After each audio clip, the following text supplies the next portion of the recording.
Hi, and welcome to the Psych Health and Safety Podcast. My name's Jason Van Schie, and I'm one of the hosts of the show.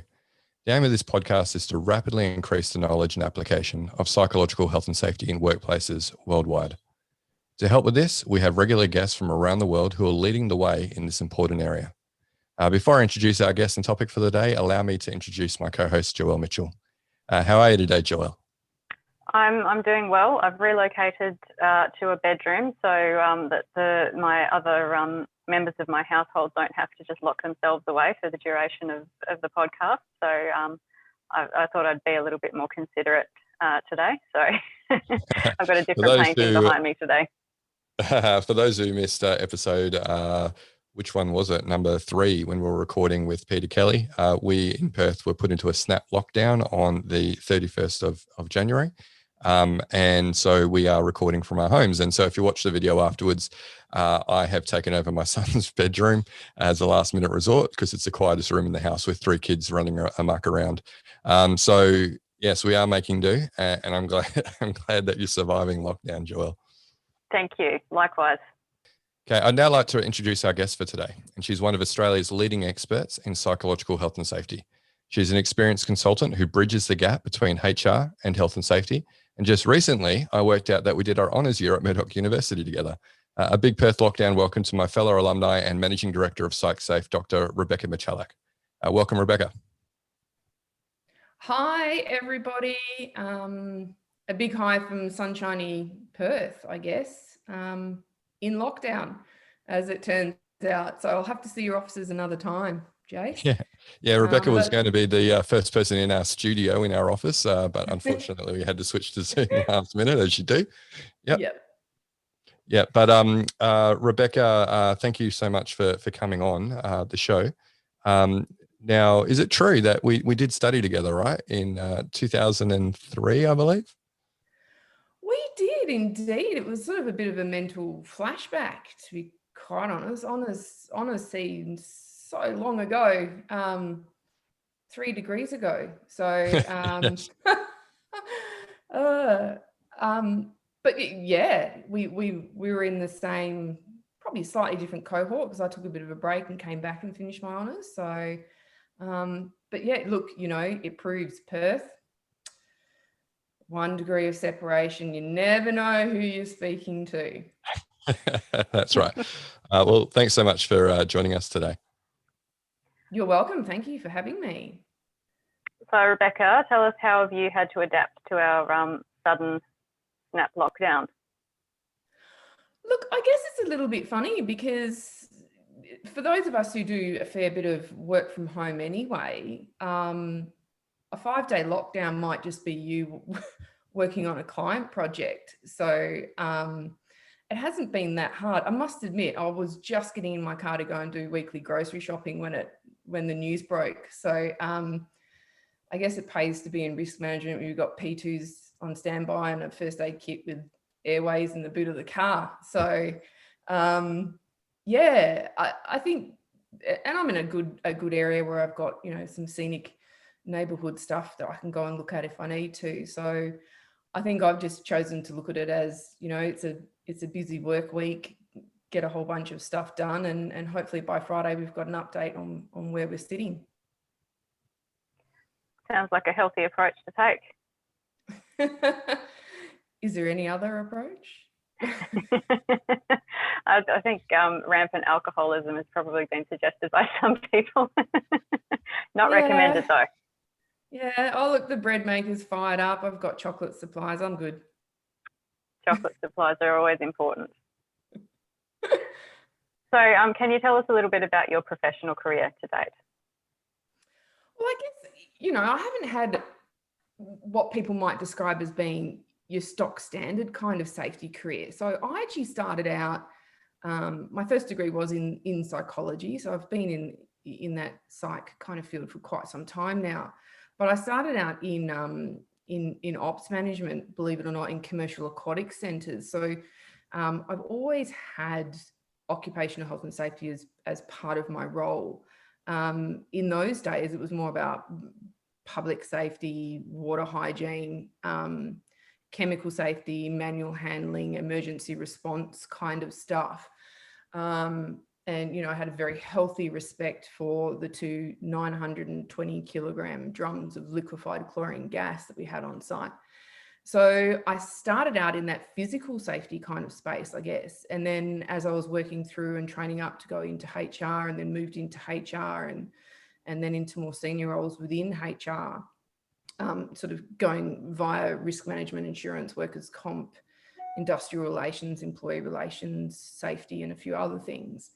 And along the way, I developed a really keen interest in behaviour at work in particular, and performance, people's job performance, cultures of performance, and, you know, a niche area and looking at the sort of things that affect workers' capacity to be, I guess, the best version of themselves, to perform really well, because that's good for workers and it's good for business.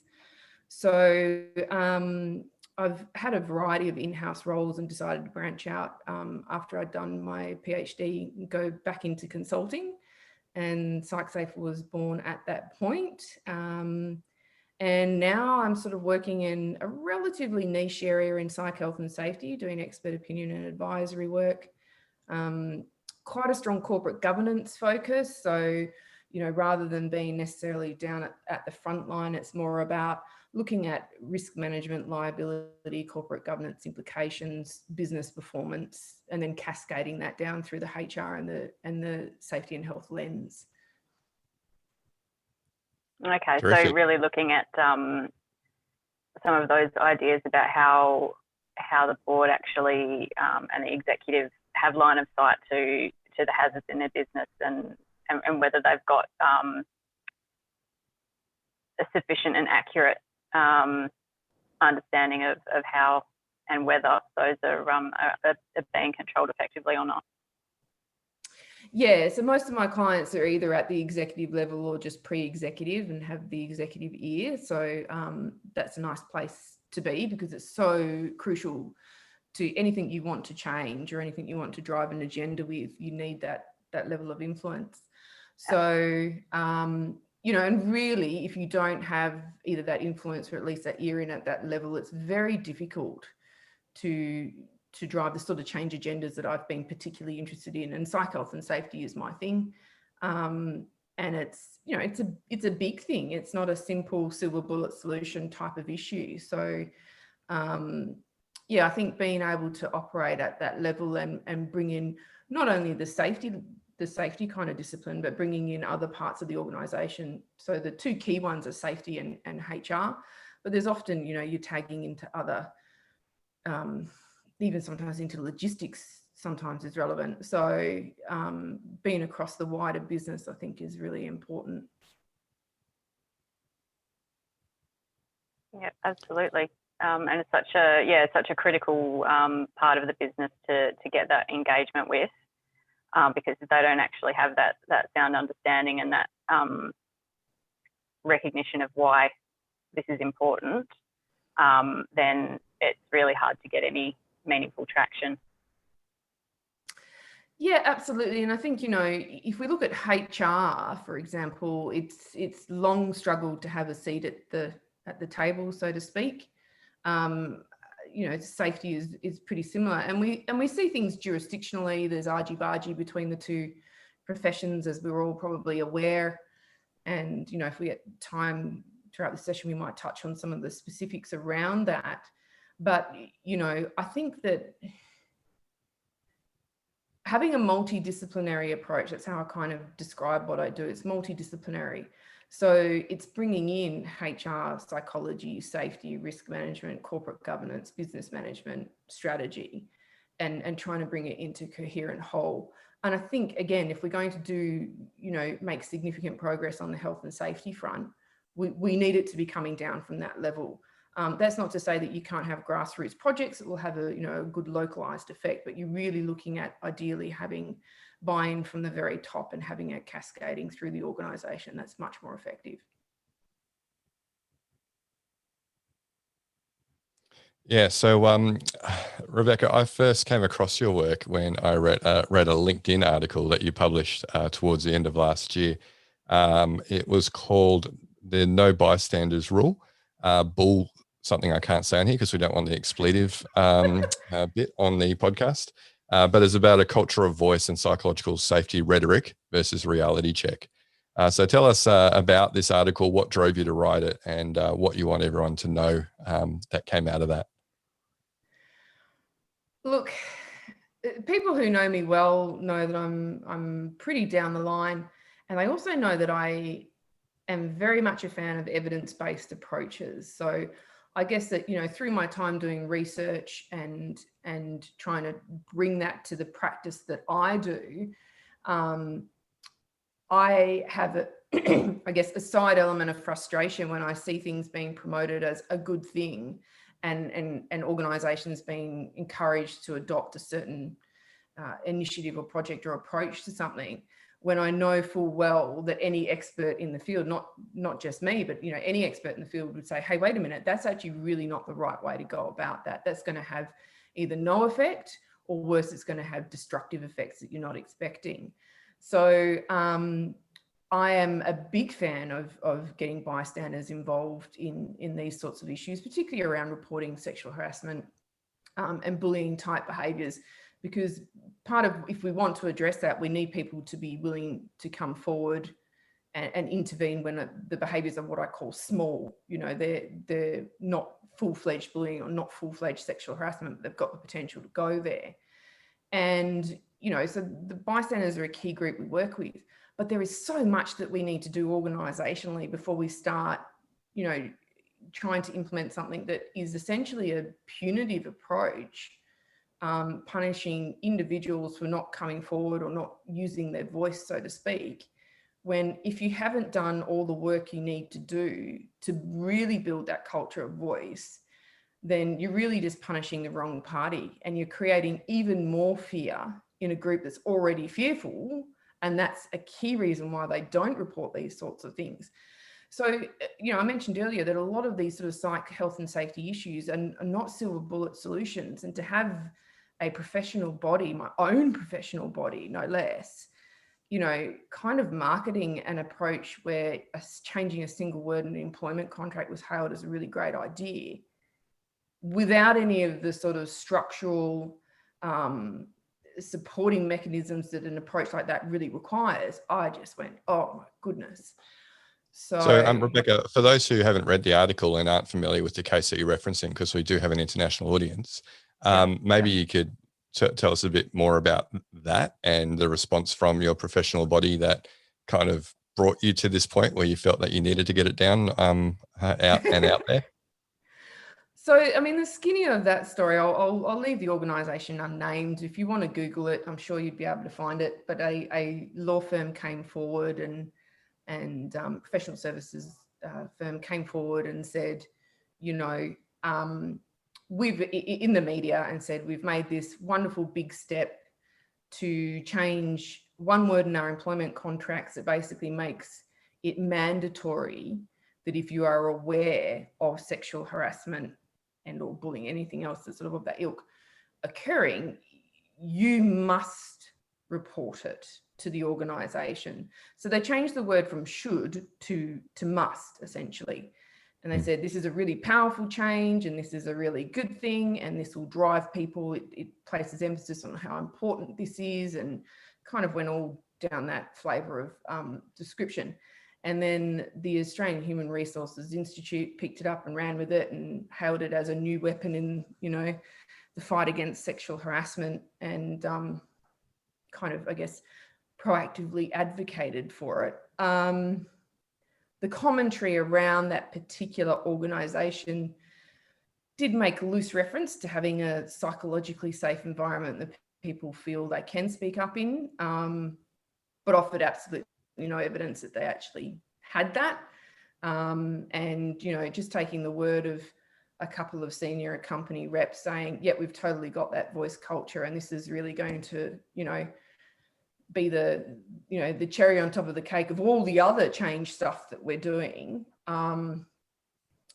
was just really quite erroneous. So, you know, if we look at the research around how we should be dealing with this, like I said, bystanders do play a critical role, but this particular rule included forcing victims to come forward and essentially said, you know, victims, bystanders and witnesses, if you don't come forward and we found out that you didn't, we can discipline you accordingly. And it's you know what, it's kind of like shooting a missile at a fly. And you know, I couldn't even think of a circumstance where I thought that that would be really appropriate. So I sort of thought, okay, it's pretty clear that people, you know, aren't really across what does an evidence-based approach look like to these issues.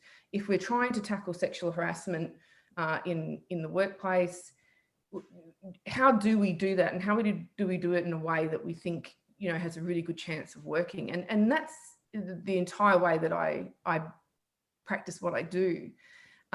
It's not just my thoughts on what we should be doing. It's looking at a global research base, looking at the research around why people don't speak up, you know, the characteristics of systems that encourage versus deter speaking up, what gets done with reports, what we have to do, importantly, what we have to do before we even ask people to report. So, you know, and when you're across that, that was part of my doctoral research. So I spent 5 years nearly looking at this in quite some detail. And, you know, to hail a silver bullet approach to a complex problem, when if you spoke to experts in the field would say, you know, that's very unlikely to work. And in fact, is really likely to have, you know, oppositional effects. And, you know, the experts talk about something called a trauma-informed or trauma-centric approach, which is really about understanding that hazard exposure. So if we take sexual harassment, it's a hazard exposure, understanding the effects on the victim, also vicarious effects on bystanders and on witnesses, because they're at risk of psychological and or physical harm sometimes as well.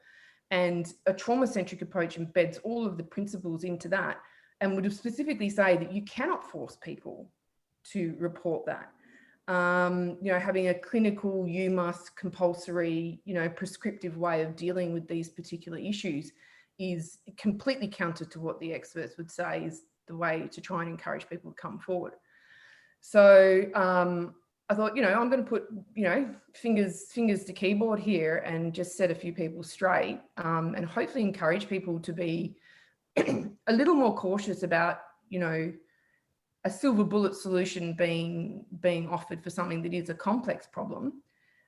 It doesn't need to be overcomplicated. There are some very simple principles that we can get in place that would make a really big difference. But, you know, you need to be across the issue far more robustly than to say that changing a word in an employment contract is actually going to work. Yeah.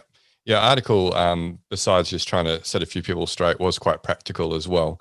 But like you say, sexual harassment is a hazard. I mean, anything in the design or management of work or that people are exposed to that cause stress or trauma, obviously is a psych hazard. And if we think about our hierarchy of controls, a simple policy approach is an administrative control, which all health and safety professionals know is not that high up the hierarchy of controls and not that effective. So we should be looking at higher order controls. So what were some of your practical suggestions for how people could deal with sexual harassment in maybe a more effective way? Yeah, so as you said, I mean, having things that are sort of policy and procedure based admin controls, and I'll go one step further and say, you know, and kind of maybe say something a little bit contentious, is having something like a policy or procedure is actually a vehicle for an admin control. And what I mean by that is, you know, a policy and procedure might guide the behavior of one subset of your employees, right, who go looking to policies and procedures for guidance on how they should behave, right? And there will be people in your organization that do that. There will be people in your organization as well that don't need a policy and procedure to say, don't sexually harass somebody. It's just really not a good thing. And then at the top end of your kind of perpetrator spectrum, you've got people who just completely ignore admin controls anyway, because they think that the rules don't apply to them. So, you know, again, adopting an evidence approach to understanding different types of perpetrators gives you some understanding of having different tactics. And, you know, a vehicle for an admin control is something like a policy or a procedure that could have a deterrent effect, so could have some sort of primary prevention effect, But the way that those things typically work is for the group that go and look to that admin control and just abide by it because it's just there is one group. But there are people that really need to see those policies and procedures lived and breathed and enacted before they really take them seriously.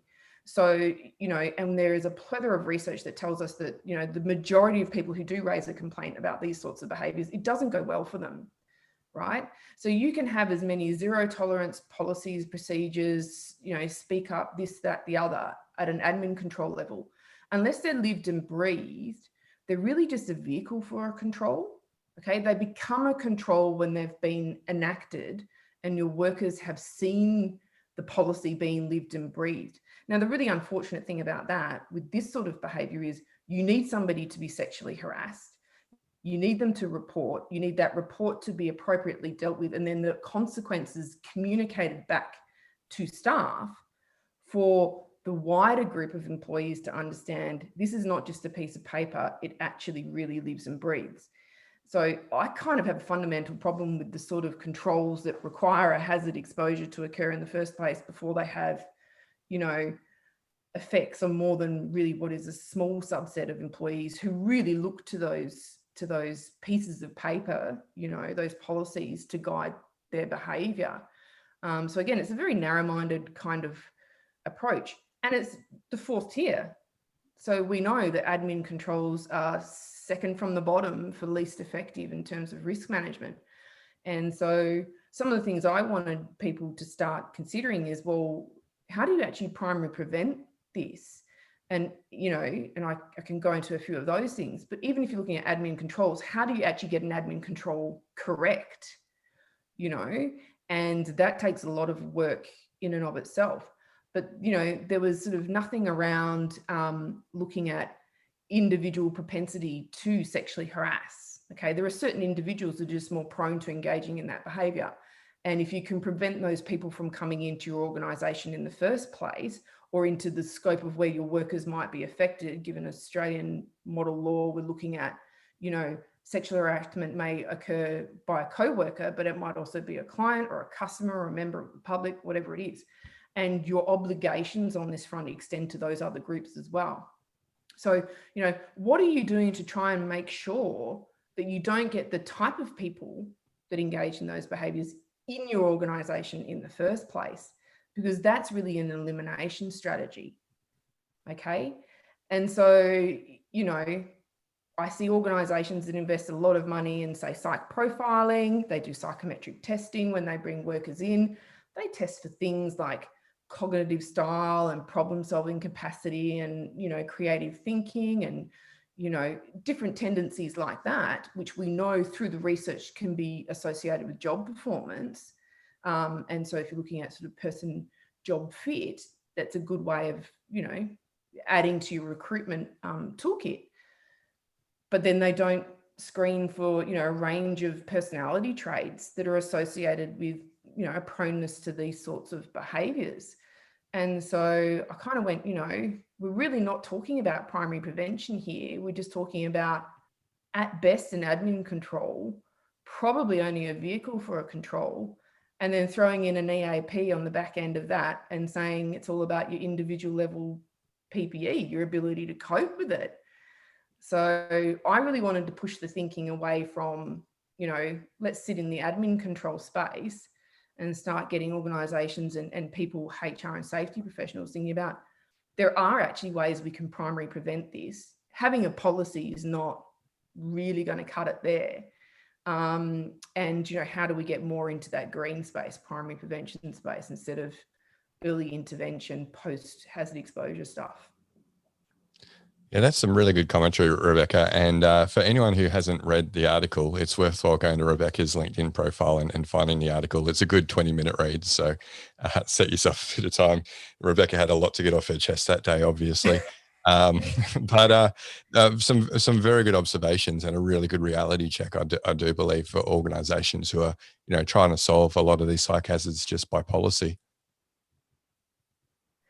Yeah, absolutely. I mean, like I said, policies have their place. And if we look at wider risk management around psych health and safety, and I kind of group I have three sort of categories of things I look at when I do my work in this space.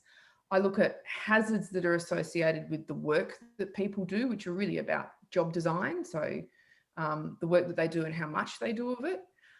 Then there's a set of hazards around the work environment, so where they do the work. And then there's a set of what I call risk factors that are at the individual level. That, you know, all of these three things, these three categories kind of intersect, and they affect, you know, how a person's mental health status, what it is, and it also affects how they respond to various stresses. So, you know, there's a lot of emphasis again at the moment on looking at the individual and what the individual needs to do, and not looking at the organizational context, not looking at, you know, precipitating factors to do with work design that can lead to things like bullying and or even sexual harassment, you know, even office design. You know, and so there's a lot of work that we could do around those two hazard categories and just lay off the individual worker for a little bit, because we've been, you know, wobbling on about well-being for a really, you know, a number of years now. And it's really important that both HR and safety get their heads around the fact that well-being is part of an effective risk management strategy for psych health and safety, if it's well designed. But that's it. It's a component. It's not the same as. So I think if we can shift the conversation away from those sort of silver bullet admin control, individual level PPE type measures to saying, okay, let's do the hard work around what really causes these behaviours and what we can do, you know, organisationally and where appropriate around job design, to try to actually prevent those behaviours from occurring in the first place, including getting the right people in the first place. Yeah, definitely. That's all. It's always the complicated stuff, though, isn't it? It's so easy to just target your interventions at the individual level and not do the hard work to create that structural change, isn't it? Yeah, and I think if we look, you know, again, the evidence around this now is really pretty strong. So, you know, so we had Respect at Work came out, you know, right as COVID was breaking last year. I was actually in Sydney the same week that the report was released. And for those who are not familiar, we had a national inquiry into sexual harassment in Australian workplaces. It was led by Commissioner Kate Jenkins, very respected expert in her field, and a lovely, lovely person. I've had the pleasure of liaising with her a number of times. And, you know, that inquiry resulted in a 960-page report with a stack of recommendations in it. And, you know, again, if we go back to what triggered me to write the LinkedIn article, there really wasn't anything in what the professional body for HR was promoting that we do. There wasn't really anything of substance to say, but this is all this other stuff you've got to do as well. So if we look at what Respect at Work, you know, a couple of the key findings, they said, let's get it out of, you know, there's multiple jurisdictions that something like sexual harassment can sit under, you know, legal framework. So we've got industrial employee / HR law, and it can sit there. And things like adverse actions kind of fall into that space. It can go criminal. Okay, so there are certain behaviours and or verbal kind of things that occur that can constitute criminal offences that you could potentially go criminal. And then you've got anti-discrimination as a lens that we can take it, and that's typically where it tends to sit in organisations, with an anti-discrimination kind of flavour. And then there's, lo and behold, the safety legislation, which is the least utilised and yet the most effective in its current form. So, you know, again, if you're looking at a change in an employment contract, that's really sort of an industrial relations kind of lens. It's saying this is about your employment contract and that governs your behaviour. Whereas the safety perspective is, you know, we know far more effective in its current form. It shifts it from I guess what we've got with discrimination can be loosely described as there's a reasonable steps obligation, which means the organisation needs to take reasonable steps to stop sexual harassment and other forms of discriminatory behaviour from occurring. But the beauty of the safety lens is that it's a primary and positive duty of care that's on the employer. Okay, so the organisation has to do the hard yards first. Yes, individual workers have some responsibility for their own health and safety, but that's a secondary duty, right? So it's really about shifting this away from what should potential targets be doing and how can they avoid being sexually harassed and how do they better cope with poor behaviour if they experience it. It really shifts the thinking to, well, what is the organisation actually doing at its grassroots level of legal obligation to prevent these instances occurring in the first place? So, Respect at Work really highlighted some of those, the inadequacies of various legal frameworks we can sit this with, and literally said the safety framework in its current form is the most effective. So we should be using it more often. And yet you wander into the standard HR department and we still see sexual harassment and bullying and other forms of, those psych hazards sitting under HR and sitting under anti-discrimination or IR frameworks. I know of large organisations where you've got really siloed approaches. You've got a huge safety team, you've got a huge HR team, and these are big employers that, should know better. And I'm sure that Wade would have spoken to this. You've got two silos sitting there, and typically the first that a safety department, your OSH department hears of a bullying claim or a psych issue more generally is when the workers' comp claim is already in, right? And there's been multiple failures before that happens. Multiple failures. And unfortunately, the standard setup where it sits under that kind of HR jurisdiction and the HRIR anti-discrimination lens means that, safety only gets involved when the horse is already bolted out of the gate. So, if we can shift the thinking and say, hey, HR, okay, it's not really working. I think we need to bring in safety and get you working together. I think that's going to be a much more effective approach to things like sexual harassment in the workplace. Those are great points, Rebecca, and that probably links across to the next question that I wanted to ask you, which is about, what are the implications for employers who don't address psychosocial hazards adequately? Oh, look, the implications range from relatively small to really quite huge. So, I can have a conversation here about our legislative requirements and the potential if you fail in your primary duty of care as an employer, or a PCBU as we refer to them in most jurisdictions in Australia. And that can be quite a significant fine.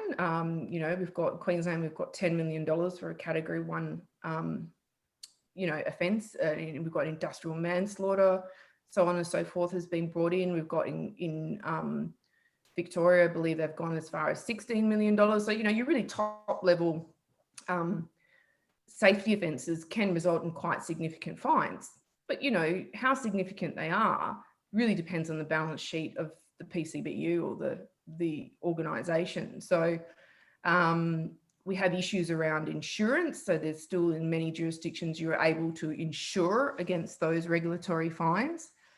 There's the impact of potentially, if you're an officer, going to jail for your role in not meeting those safety obligations. But, I try to steer the conversation into the wider impacts, because that's a very siloed view, I believe. And so you're looking then at an event and the cost associated with an event, rather than looking at, if we actually were in a primary prevention space, we're not only preventing these sorts of incidences occurring, we're actually building a culture where people are encouraged to perform to their absolute best and be the best versions of themselves. And that's really good for the bottom line. Okay, so it's moving from a cost-saving kind of lens, avoid this negative outcome lens, and trying to shift people to thinking about, you know, particularly the executive, what's the value addedness that we can have here? You know, these singular events don't just affect one person, they have ripple effects through the organisation. There's not only the psychological harm to, say, a victim of sexual harassment, it's the impact it has on all of the people who are vicariously aware and people who witness it. Okay, and that has another, you know, a compounding effect on bottom line and job performance implications. But if we take something like AMP Capital, for example, which was featured in the media sort of middle of last year for a couple of months, and the skinny on that particular case was an executive did have a sexual harassment complaint lodged against them, and the organisation, by reports in the media, said they investigated those allegations and found some of them substantiated, but not all. They fined the executive, I think it was $500,000 out of his bonus, and called it good. That executive then went on to nominate himself to be the head of diversity and inclusion for that organisation. Well, I watched the share price when this broke in the media, and I watched it just go over the space of a week. So we had a 23% drop off the top of my head in 6 days when that story broke in the media.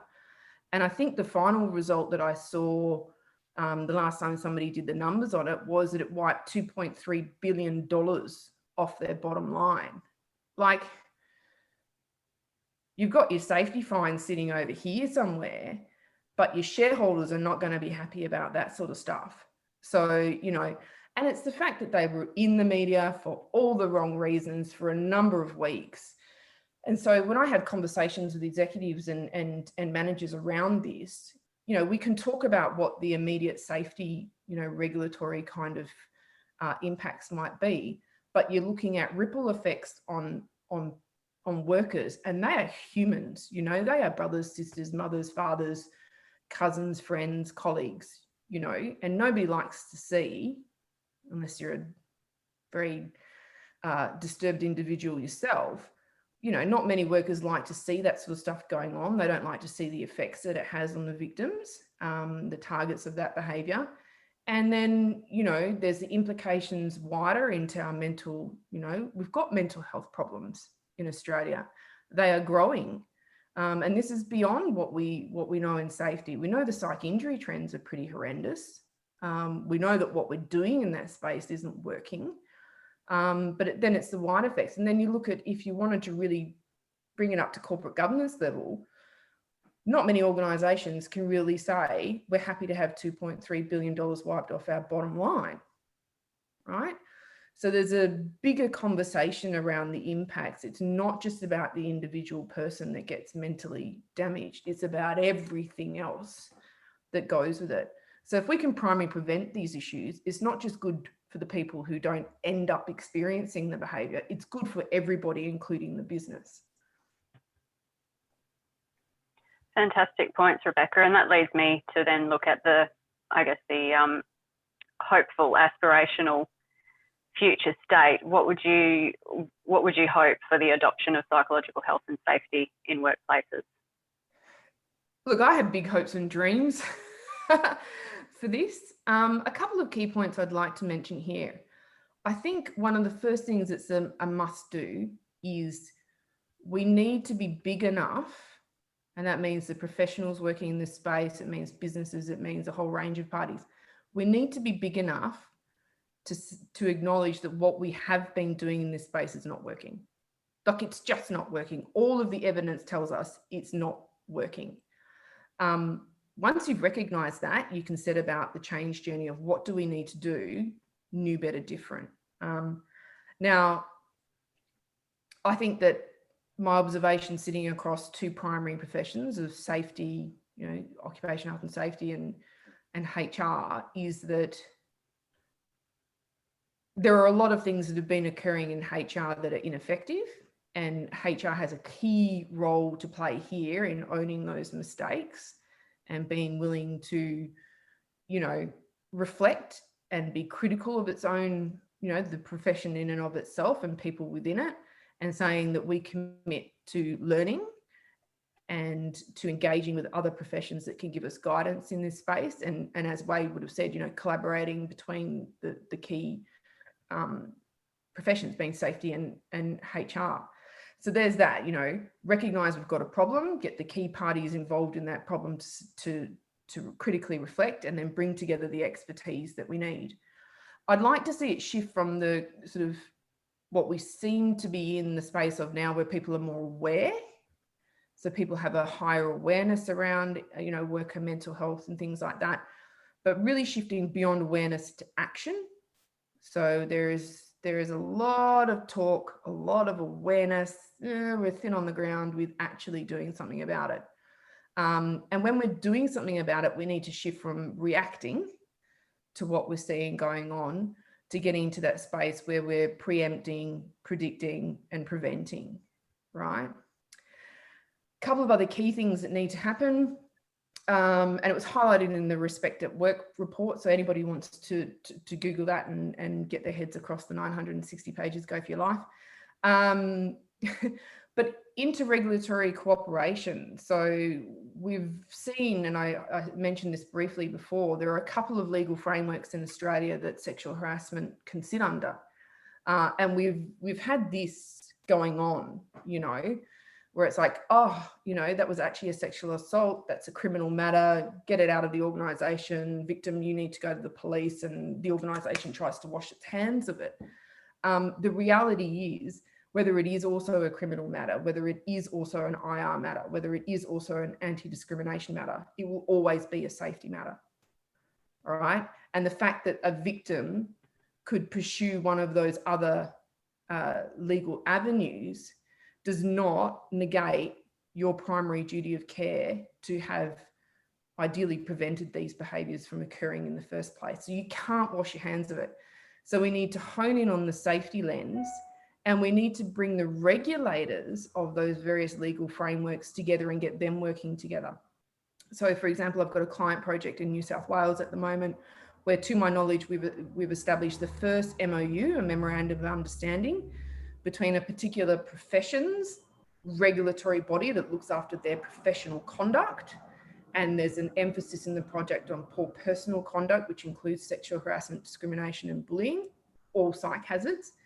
And we've got that lead regulator at a state level in an MOU with the WorkSafe in New South Wales. Okay.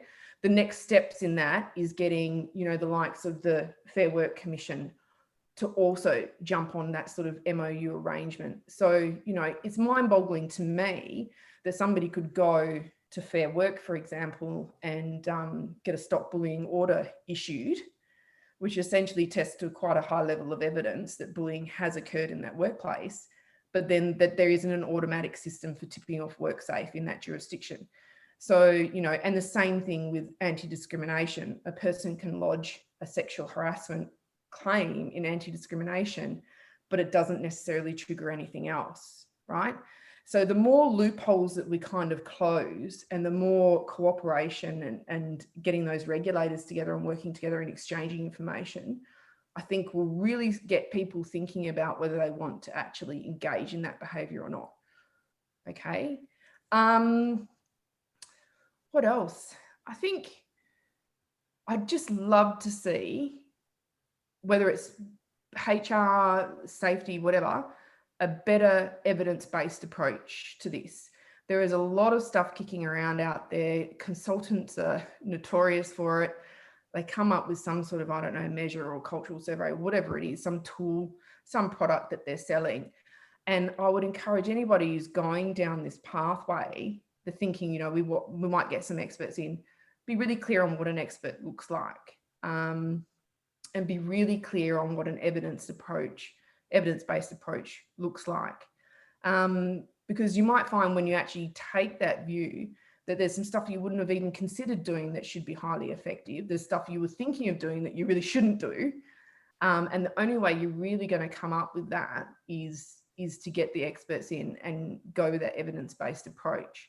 So the beauty of an evidence-based approach is, you know, I'm not a fan of organisations wasting money And I'm not a fan of, mindless safety clutter, as it's referred to. God, Dave Proven and his colleagues.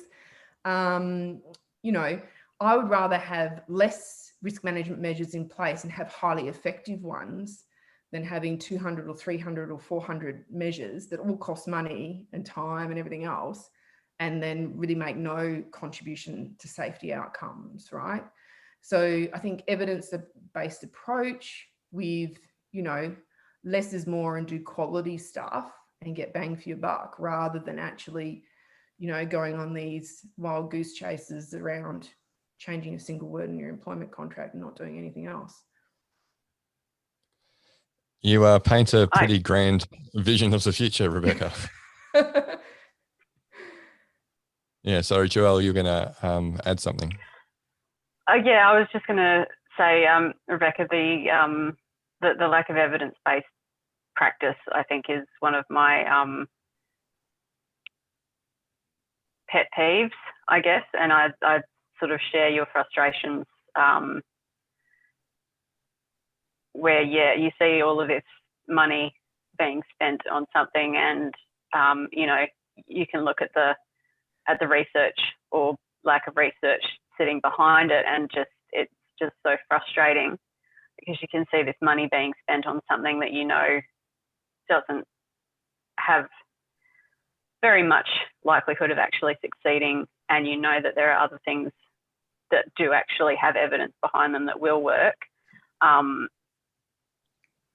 What do you think sits behind that decision making? Is it like a lack of science literacy? Is it a lack of access to the research base for the people who are making those decisions?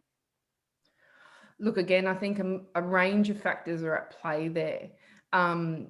Having sat in academia myself for a stint while I was doing my PhD, I was somewhat surprised, I guess, initially, and now it doesn't surprise me anymore at all, at the disconnect between, the amazing quality research that is being conducted in Australian universities and elsewhere, and the translation or the communication of those research findings out into practice where they can really make a difference. So, I think that academics and universities can play a really critical role here. We hear a lot about research engagement and impact, but, if you dig around again in the systems that sit in universities, there is a long journey to travel there to improve how we do that. I think, though, also, you raise scientific literacy. There are people out there that would like to be across that, some of the research, and don't have necessarily the training that they need to do that translation themselves. So, it's both parties here. The people doing the research need to do a much better job of getting it out there to practice in a format that a practitioner can pick it up and actually run with it, right? And that is not your top tier journal article, right? You need a PhD to even get remotely across one of those average publications, okay? Those academic publications. So there needs to be a translation piece. Then those people who are inclined to do at least be trying to look for the evidence and trying to take a scientific approach, have something to draw from. But I think also, having people who can sit in that space and translate between the two. So, proper experts, I think, in that consulting regime, look for consultants that sit on that pointy ledge between the research that's going on and what's going on in practice. We need to do a lot more to get those things being, a circular relationship. It's really not. There are fundamental holes in that kind of sharing and feeding back process. That means that there's perhaps some research going on in universities that may have little applied implication, for example, and not all research is done for application purposes, but, you'd like some of it to be done for that purpose.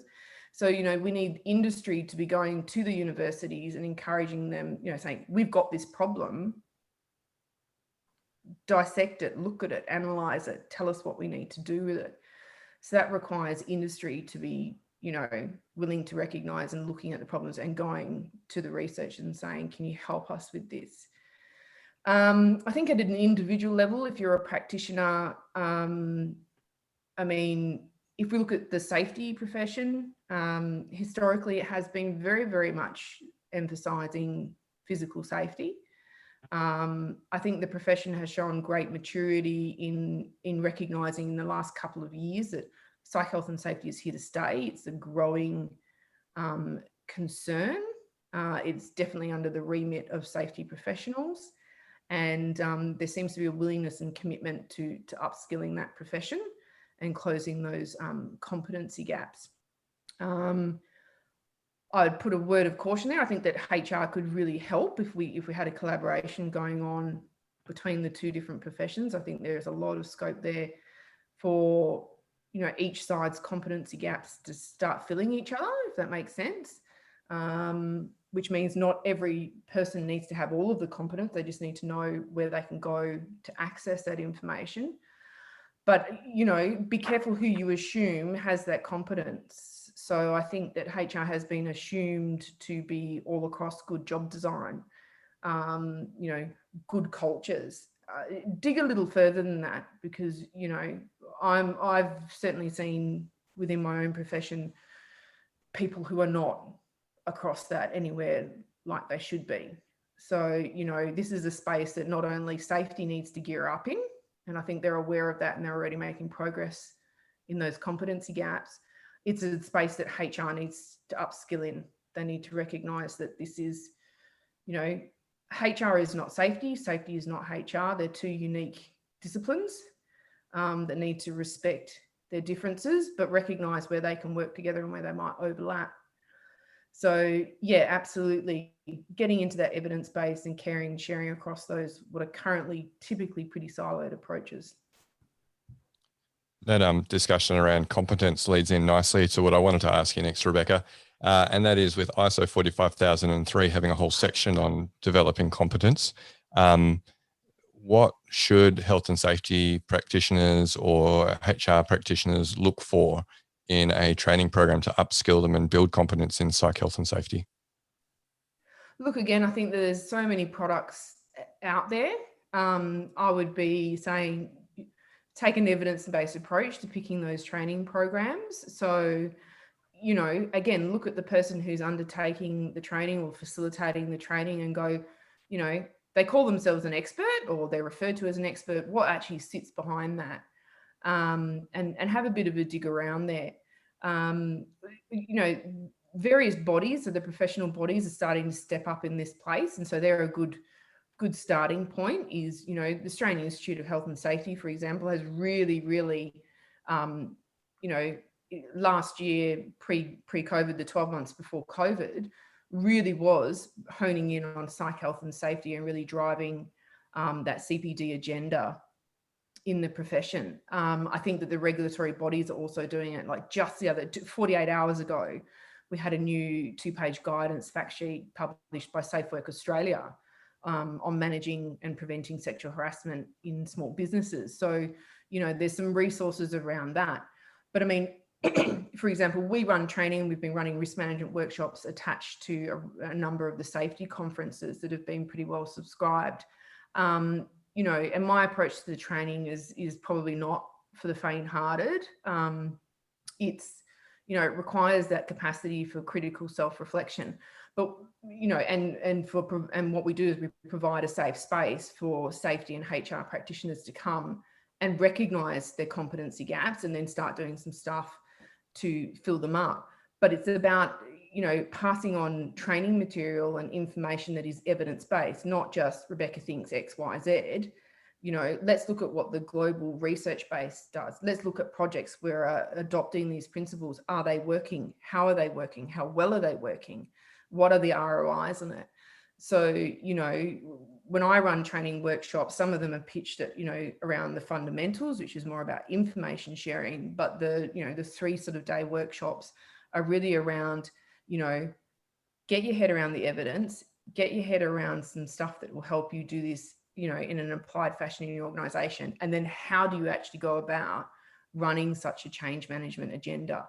Because, you know, safety is a profession, HR is a profession, and change management is another skill set on top of both of those. right? So you could be a guru in your own field, but it doesn't necessarily mean that you're particularly good at change management. So, we embed, in the training programs that we run, very, very much applied and very, very evidence-based. And I think that's, whatever training you go and look for those key characteristics. Is it actually evidence-based, and what's behind those claims?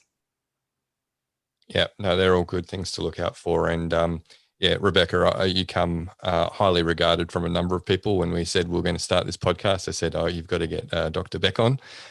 So definitely, your stuff. So if there are any other any training programs that come up, definitely reach out to Rebecca to see if she's got anything going on. Yep. All right, Rebecca. Oh, sorry. Go, Joelle. You're okay. Go ahead. I was going to say, happy to take queries. If people are thinking of attending some training and they want a bit of a once over on it, shoot me a query, shoot me an email, link up on LinkedIn and have a look at, some of the stuff there. It might help you make decisions around your best training providers. Excellent. So one of the things that we've been asking all of our interviewees is any parting words of wisdom that you might have for practitioners who want to start to improve mental health in the workplace. Be prepared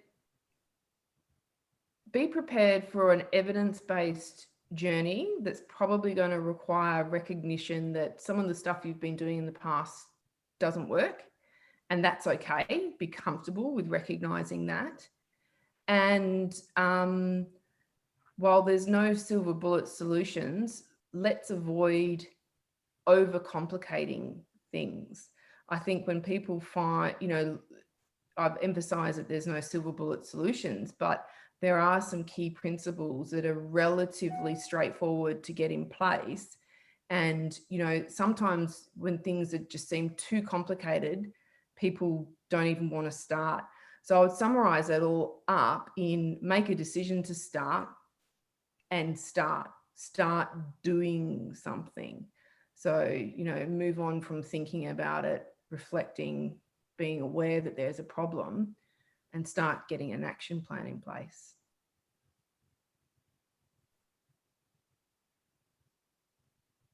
No, that's great. We do have a lot of people who are fairly young in their career from fields of health and safety, psychology, HR. So having that evidence base is important, I think, regardless of what you want to do in your career, particularly when it becomes psych health and safety. I really think you can differentiate yourself from other people who are trying to impact workplace mental health with maybe not so much evidence behind their approaches. Yeah, great. Well, Dr. Rebecca, thank you so much for coming on today's show. It's been really insightful. I think a lot of people wouldn't automatically think of sexual harassment as one of the top psych hazards that would come first to mind, but definitely it is. And definitely, I think the industry does need a bit of a reality check, as you say, in terms of how we're addressing it, and not just trying to come up with one word changes in a policy and thinking that that's it, we've done well, pat ourselves on the back, but, really look at what are some of those higher order controls and really understand the situation from an evidence-based or trauma-informed perspective as well. So yeah, thanks again for your time. Anytime. Thank you for having me, and good luck with it. I'm really looking forward to seeing what the future of the podcast brings. It's shaping up to be a really good one. So congrats on getting it off the ground this week. Yeah, thanks. It's been manic, particularly with the snap lockdown, but we're getting there. And don't say any time too soon, because you might end up being a regular guest on this podcast. There's probably worse things that could happen, Jason. So maybe next time in person in the studio per se, rather than in our lockdown environment. So just hoping all your listeners stay, wherever you are in Australia, stay safe and stay well. Yeah, good words to finish on. So yeah, thanks all to the listeners for tuning in. Don't forget, you can watch the YouTube video on YouTube on the Flourish DX channel. Also, you'll find that Rebecca, myself, and Joelle were very friendly on LinkedIn. Joelle and I are pretty active. So feel free to, either follow us or drop us a connection. We'll probably accept. You can tune in and subscribe on Apple, Google, Spotify to the podcast. And we hope to see you for next episode in next week. Thanks again.